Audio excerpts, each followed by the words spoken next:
And the Masters of the Universe. Hi buddy, this is JPar, and today we are playing Soul Calibur 6. Yeah, that's right. We're playing more Soul Calibur 6, showing off some more of my Master of the Universe creations. Isn't that right, Hordak? One or two. Rude.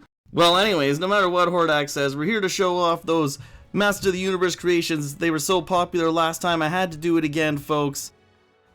I really had to make some more, and plus I just love He-Man.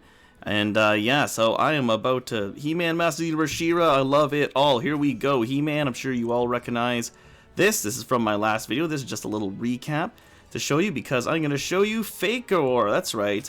Fakor now pretty much the same, right? I mean, what are you going to do? It's just a blue He-Man. I gave him more Skeletor looking armor. Like I said, what are you going to do? It's Fakor. Not much there. Alright, we have Stratos. And I'm pretty excited with this one. I like him quite a bit. The wings, obviously, pretty obvious. I like that weapon there. I had to give him something different. Now, the big selling point on this one, I find, is the mask on his face here. And I did that, once again, now the wings, just showing those off right there. Those are dead giveaway. Now I'll show off a little bit more of the stuff that I have on here, which shows off the mask. I have two masks on him, and this helmet, and of course the beard. This I find really gives him the Stratos type look. Now we have Scorpio, one of my favorite She-Ra villains. And I wish I really could have got the tail going on, but everything else I feel is pretty spot on with those claws. How can you not? And here's like kind of like the horde symbol going on in there. I made it with like a spade and some wings. You can get a close-up of that makeup there too. That's another thing I really worked on. Even that, you know, what she's wearing around her waist, I feel it has a scorpion kind of look to it. There's Scorpio. Alright, another one of my favorites, Frosta. I gotta give a big shout out to Hell's Girl. She's a girl I watch on YouTube. She gave me the idea for, look at the patterns. Look at the patterns on that. That's amazing. I got that really working. I got the idea from her, even in the tights, and just everything. And it's just all the extra little adornments in the cape. There's like little stars and such too. And even like, look at that sword. That sword just begs to be like an ice sword. So I just really wanted to make her. She was always one of my favorite She-Ra friends. And speaking of She-Ra friends, we got Sweet Bee.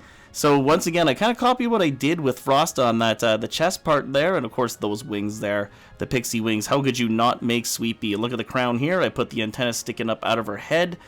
And once again, this is just another great, you know, ideas that I got from watching Hell's Girl. And here we go. Look at this shield. I love this shield. It looks like a honeycomb effect in there.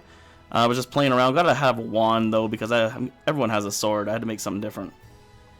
Now, Merman.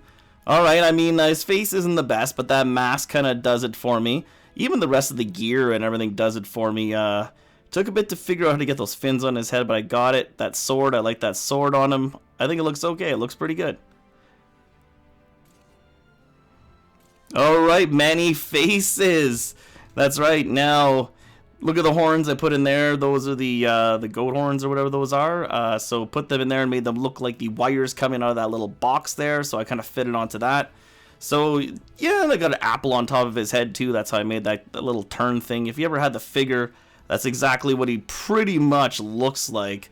He has that little turn thing on the top of his head. I gave them that weapon though, just because he needs something different. Now Prince Adam. Prince Adam, pretty much it's He-Man, a smaller version of He-Man dressed. Just made him less muscular, made him smaller. Pretty much, you gave him the same face, same hair, pretty much.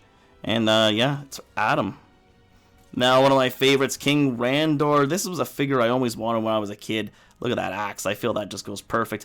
And the face is maybe more like the new He-Man, the 2002 one. And look at this armor. I feel like this really comes from the action figure. I could never get the figure. You had to mail in like some proof of purchases, and I never ended up getting enough to get him. But anyways, I always wanted that figure. He's a mail-away figure for Randor. I think he looks awesome. Now Hordak, the creme de la creme. That's right. Now a big shout out to Hell's Girl on this one. I never even would have figured this one out if it wasn't for her. So the goblin body, obviously, or I don't know what they don't call it a goblin, but anyways, he's pretty much a goblin. And that's a thing, that mask putting on the back of his head, so that's perfect there. So, and also the cog in his head, there's that cog in there. That's how I got those little bumps on his head. And this badass looking scythe right here, because you're gonna kick some ass. You definitely want your Hordak to be a menacing looking foe, and I think he looks astounding. I think he's one of the best looking ones. That's why I saved him for last. Like I said, you turn that cog in his head, you see that little bumps in his head? You turn the cog in his head, you put it the right way, it's the perfect look for Hordak. Alright, so that's my Masters of the Universe creations part 2. Like, subscribe, share, all the good stuff. Let's play. Soul of Zasalamel. Time to unleash my power.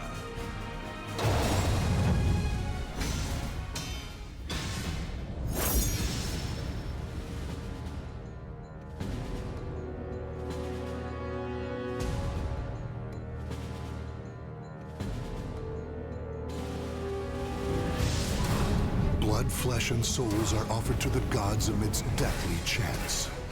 Care to dance with me? I'll snap your neck. Battle 1. Fight!